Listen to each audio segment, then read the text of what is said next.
రబీ పంటకు గిట్టుబాటు ధర కావాలని చెప్పి పిఠాపురంలో రైతులు ధర్నా చేస్తున్నారు. వినూత్నంగా ధాన్యం రాసుల వద్దే ఈ రైతాంగం అంతా కూడా ఆందోళన చేస్తున్న పరిస్థితి కనిపిస్తుంది. ప్రధానంగా ఈ రబీ పంటలోని ఈ పంట అంతా కూడా ఈ దళారులకి అదేవిధంగా రైస్ మిల్లర్లకి విక్రయించుకుంటున్నారు. మద్దతు ధర లేదు. కేవలం 75-76 కేజీల బస్తాను 1200కి 1300కి విక్రయించుకునే పరిస్థితి ఉంది. ప్రభుత్వం కనీస మద్దతు ధర ప్రకటించినప్పుడు కూడా ప్రస్తుతం ధాన్యం వాతావరణ పరిస్థితుల వల్ల తేమ శాతం ఉండడంతో వీరంతా కూడా అమ్ముకోలేని పరిస్థితి ఉంది.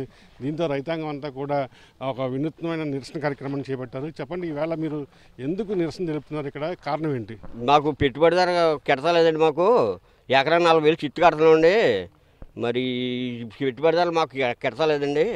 మీరు ఏదో చేయాలని చెప్పి చెప్తామండి. కౌలుకే చేస్తున్నావు? కౌలుకే చేస్తున్నామండి. కౌలు చేసి పోవండి. పెట్టుబడి 40,000 ఇచ్చానండి. 30 బత్తాలు వచ్చిందండి ధాన్యం.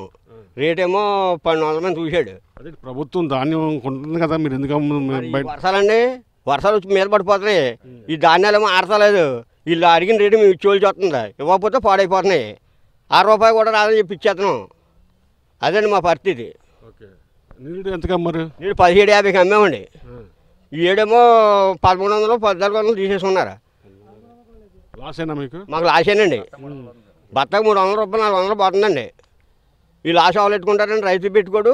మాకు పెట్టిన సౌకర్యాలు ఎవరో ప్రభుత్వం ఇలా తక్కువగా కొంటుందా?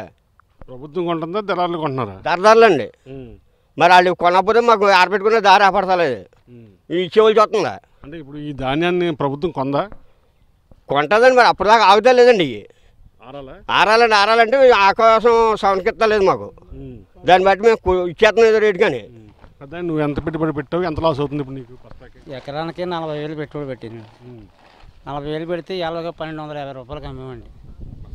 బస్తా 75 కేజీలు. గేదెకి నొక్కుంటుకుంటే అండి ₹1150 అండి ఇవాళ బయట. అంటే 50 కేజీలు బస్తా అండి. అంటే దాని ధర కూడా లేదండి మేము పండించిన తర్వాత ధాన్యం. ఇప్పుడు ఇవాళ మామూలు పని అమ్మకపోతే మాకు ఆకాశం చూస్తే ఇంట్లో జోబులో పోయి దాచుకుంటే ఏంటండి ఏమన్నా డబ్బులు అయితే దాచుకుంటాం. ఇవి ఎక్కడ దాచుకోగలుగుతామండి? మేము ఆరబెట్టుకునే పరిస్థితి లేదండి. చేత మరి మామూలుగా మేము ఇలా ఇచ్చేవాళ్ళు చూస్తాం. ప్రభుత్వం కూడా ఏం పట్టించుకోవట్లేదు దీని గురించి. మీకు ప్రధానంగా ఎమ్మెల్యే గారు ఉన్నారు, మీ పిఠాపురం డిప్యూటీ సీఎం గారు పవన్ కళ్యాణ్ ఉన్నారు. పవన్ కళ్యాణ్ గారు ఉన్నారండి. ఎప్పుడు వచ్చారు మామూలు గెలిచారు, మళ్ళీ కాపాడలేదండి. ఇవాళ ఇక్కడ కాపాడలేదు ఈ ఊరు పిఠాపురం పేరు చెప్పి. ఎలాగుందని అడిగి కూడా లేడండి ఇవాళ. అంటే ఒక చిత్రాడలోనే ఉందా పిఠాపురం నియోజకవర్గంలో ఇదే పరిస్థితి? రైతాంగం మొత్తం ఇదే పరిస్థితి ఉందండి. అందరికి మొత్తం రాష్ట్రం అంతా ఇదే పరిస్థితిలో ఉంది. గిట్టుబాటు ధర లేదు, అస్సలు లేదండి. ఎలాగ అమ్ముకున్నారు ఇదే ధాన్యాన్ని, రబీ పంట ధాన్యాన్ని? నిరుడు మామూలుగా ₹1750 అండి సన్నాలు అయితేనే. ఇవి అయితే ₹1450 అమ్మేమండి. 75 కేజీలు. ఇవాళ ₹1250 వచ్చిందండి. ఎకరానికి 30,000 40,000 సిత్తు అవుతుందండి పెట్టుబడి. మరి ఆ పెట్టుబడి అయినప్పుడు మరి అమ్మితే 35 బస్తాలు పండుతుంది. 35 బస్తాలు పండితే ఎంత లాస్ వస్తుందో మీరే చూడండి ఒకసారి. ప్రభుత్వాన్ని ఏం కోరుతున్నారు మీరు? ఏం కోరుతున్నామండి? ధాన్యం రేటు పెంచమని మేము ఇలాంటివి మాకు పచ్చిధాన్యం ఖచ్చితమైన రేటు కొనుగోలు చేయాలని. మీరు చెప్పండి, ప్రధానంగా ఈ నియోజకవర్గంలో రైతాంగం ఎదుర్కొన్న సమస్య ఏంటి? రబీకి ఎందుకు మద్దతు ధర రావట్లేదు అంటున్నారు? ప్రభుత్వం ప్రకటించింది ఆల్రెడీ ₹1750 ప్రకటించింది మద్దతు ధర 75 కేజీల కాటాకు సంబంధించి. మరి ఎందుకు మీరు నిరసన చేస్తున్నారు? ఇప్పుడు కేంద్ర ప్రభుత్వం వరికి బోనసులతో కలిపి ₹1750 75 కేజీల బస్తాకి కేంద్ర ప్రభుత్వ పరంగా రాష్ట్ర ప్రభుత్వంలో రైతులందరూ కూడా ₹1750 తక్కువగా అమ్మకూడదు అని చెప్పనేసని రైతులకి ప్రభుత్వం సాయం చేస్తుందని చెప్తున్నారు. చాలా మంచిదే. ఈ ₹1750లో రైతు ఆరబెట్టుకుని అమ్మితేనే 1750. అంటే షరతులు వర్తిస్తాయి. అంటే ఏంటి? ₹1750 మీకు కావాలంటే రైతు 17 మోయిజర్ తోటి మిల్లర్కి అప్పచెప్తే 1750 వస్తుంది.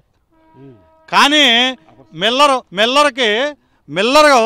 ఇవాళ ఎంచేదంటే అవకాశం రైతుల దగ్గర నుంచి మబ్బేసి వర్షం పడితే రోజుకి ₹100 రైతుకి నష్టపెట్టేటువంటి పరిస్థితి.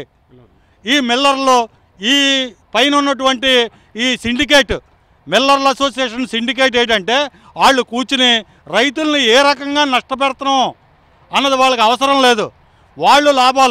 వాళ్ళ లాభాలే వాళ్ళకి ప్రధానం. అంచేత ఏంటంటే ఇవాళ కనీసం పచ్చిధాన్యం మిషన్ ధాన్యం మొత్తం 190 మంది మిషన్ ధాన్యమే అమ్మగలరు, ఆరబెట్టి అమ్మలేరు.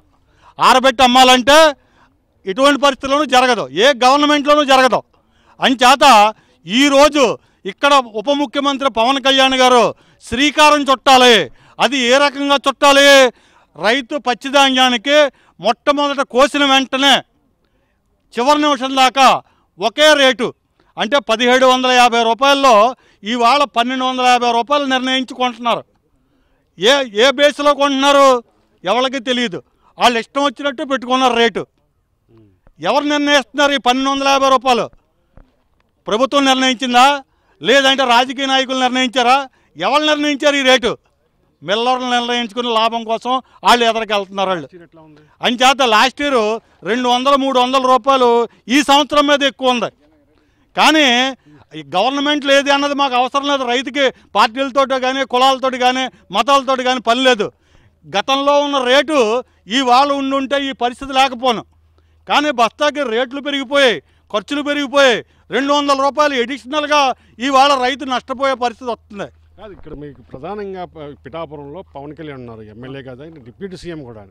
ఆయన దృష్టికి మీరు ఎందుకు తీసుకెళ్ళేది? ఆయన దృష్టిలోకి ఎందుకంటే మాకు చిన్న చిత్తగా కలిసేటువంటి అవకాశం ఇవాళ దాకా రైతుల పరంగా ఇవాళ రైతుల సమస్య ఏంటని చెప్పనేసని ఒక్క మీటింగ్ కూడా ఆర్గనైజ్ చేయలేదు. ఇది రైతులు ఆయన ఎంచేతంటే రాష్ట్ర ఉప ముఖ్యమంత్రిగా ఉండడంలో ఈ నియోజకవర్గం ఆయన సొంత నియోజకవర్గంలో ఇక్కడ రైతులతోటి ప్రజలతోటి మమేకమయ్యి వారి సమస్యలు చాలా ఖచ్చితమైనటువంటి ధోరణిలో తీసుకెళ్ళాలి. కానీ భగవంతుడు ఆ అవకాశం ఆయనకు ఇవ్వకుండా ఎంతసేపు సచివాలయంలోనే కూర్చుని అక్కడి నుంచే మేము కార్యక్రమం చేస్తున్నాం, కలెక్టర్లతో చెప్తున్నాం, ఎస్పీలతో చెప్తున్నాం అని చెప్తున్నారు. ఇది క్షేత్రస్థాయిలో మాత్రం కుదరదు. ఒక రాజకీయ నాయకుడు తన నియోజకవర్గంలో ప్రజలు ఎలా ఉన్నారో ఎప్పటికప్పుడు గమనించుకోవాలి.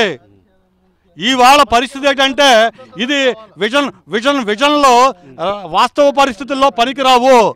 రైతులకు 10 మంది రైతు సమాజపరంగా రైతు ఆరోగ్యంగా ఉంటేనే సమాజం బాగుంటుంది. ఇవాళ మనం అన్నం తింటున్నామంటే రైతుకు పడిన కష్టం అది. ఇవాళ ఆంధ్రప్రదేశ్లో రైతులు అందరి పరిస్థితి కూడా ఇదే పరిస్థితి. మేము ఇక్కడి నుంచి శ్రీకారం చుడుతున్నాం. పచ్చిధాన్యానికి ఖచ్చితమైన రేటు అధికారులు, రాజకీయ నాయకులు, ఉప ముఖ్యమంత్రి గారు కూర్చుని నిర్ణయించి పిఠాపురం నుంచి మొదలుపెట్టిన రోజు నుంచి సీజన్ అయ్యేంత వరకు కూడా ఒకే రేటు నిలబడాలి. ఇది మనం చూస్తాం. ప్రధానంగా పిఠాపురం నియోజకవర్గం సంబంధించి రైతాంగం కూడా ఒకటే డిమాండ్ చేస్తుంది. ప్రస్తుతం అయితే ధాన్యాన్ని ఆరబెట్టుకునే పరిస్థితి లేదు, మాయిశ్చరైజింగ్ 17% రాని పరిస్థితి. ఎందుకంటే గత వారం రోజుల నుంచి కూడా వాతావరణం విభిన్నంగా ఉండడంతో ఎదురుగాళ్ళు వర్షాలతోటి ధాన్యం అంతా కూడా తడిసిన పరిస్థితి అయితే ఉంది. దీనివల్లే మేమంతా కూడా తక్కువ ధరకే అమ్ముకోవాల్సిన దుస్థితి ఏర్పడింది. ఖచ్చితంగా ఇక్కడ ఎవరైతే పాలకులు ఉన్నారో, అధికారులు ఉన్నారో క్షేత్రస్థాయిలో వచ్చి రైతాంగం ఈ విధమైన సమస్యలు ఎదుర్కొంది, బస్తాకి ఎంత నష్టపోతుంది అన్న దాని మీద సమీక్ష చేసి దీన్ని సమస్యను పరిష్కరించాలని చెప్పి రైతాంగం కోరుతుంది. లేదంటే ఇక్కడి నుంచే పిఠాపురం నుంచే రైతు కనీస మద్దతు ధర కోసం ఉద్యమించాల్సిన పరిస్థితి వచ్చే అవకాశం ఉందని కూడా స్పష్టం చేస్తున్నారు. వెంకటరామతో కలిసి కరస్పాండెంట్ రాజు, సాక్షి టీవీ, పిఠాపురం నుండి.